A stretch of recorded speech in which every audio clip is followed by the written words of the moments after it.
Hi guys, ನಾನು ನಿಮ್ಮ ಕುಂದಾಪುರದ ಹುಡುಗಿ ರಶ್ಮಿತಾ. ಇವಾಗ ಅಹನೊಂದು ಪಾರ್ಕ್ ಹೋಗೋ ಟೈಮ್ ಆಯಿತು. 6:30 ಆಯಿತು. ಪಾರ್ಕಿಗೆ ಹೊರಟಿದ್ದೀವಿ. ರೆಡಿ ಆಗಿದ್ದೀನಿ. ಅಹನ ಕೂಡ ರೆಡಿ. ಅಹನ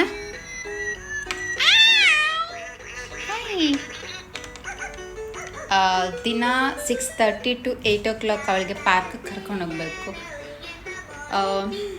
ನಾನು ನಮ್ಮ ಕುಂದಾಪುರ ಕನ್ನಡ ಮತ್ತು ಶುದ್ಧ ಕನ್ನಡ ಎರಡನ್ನು ಮಿಕ್ಸ್ ಮಾಡಿ ಮಾತಾಡ್ಲಿಕ್ಕೆ ನೋಡ್ತೀನಿ. ಯಾಕಂದರೆ ಶುದ್ಧ ಕನ್ನಡದಲ್ಲಿ ಮಾತಾಡೋಕ್ಕೆ ಸ್ವಲ್ಪ ಕಷ್ಟ ಆಗುತ್ತೆ. ಯಾಕೆಂದರೆ ನಾನು ಕುಂದಾಪುರದಳಲ್ದ, ಸೊ ನಾವು ಮನೆಗೂ ಕೂಡ ಕುಂದಾಪುರ ಕನ್ನಡನೇ ಮಾತಾಡೋದು.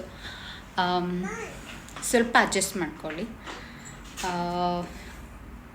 ಓಕೆ, ನಿಮಗೆ ಯಾವ ರೀತಿ ವೀಡಿಯೋಸ್ ಬೇಕು, ಹಾಗೆ ಯಾವುದ್ರ ಬಗ್ಗೆ ಇನ್ಫಾರ್ಮೇಷನ್ ಏನಾದರೂ ಬೇಕಿದ್ದರೆ ನೀವು ಕಮೆಂಟ್ನಲ್ಲಿ ತಿಳಿಸ್ಬೋದು.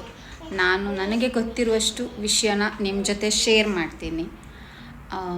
ನನಗೆ ಗೊತ್ತು, ಆಲ್ರೆಡಿ ತುಂಬ ವ್ಲಾಗ್ಸ್ಗಳು ಇರ್ತವೆ ದುಬೈನಲ್ಲಿ, ಬಟ್ ಅದ್ರ ಜೊತೆ ನಂದು ಒಂದು ವಿಡಿಯೋ ಅಂತ ಅಂದ್ಕೊಳ್ಳಿ. ನಿಮ್ಮ ಸಪೋರ್ಟ್ ಬೇಕು. ಸೊ ನೆಕ್ಸ್ಟ್ ವಿಡಿಯೋನಲ್ಲಿ ಸಿಗ್ತೀನಿ. ಅಲ್ಲಿ ತನಕ ಬಾಯ್ ಬಾಯ್.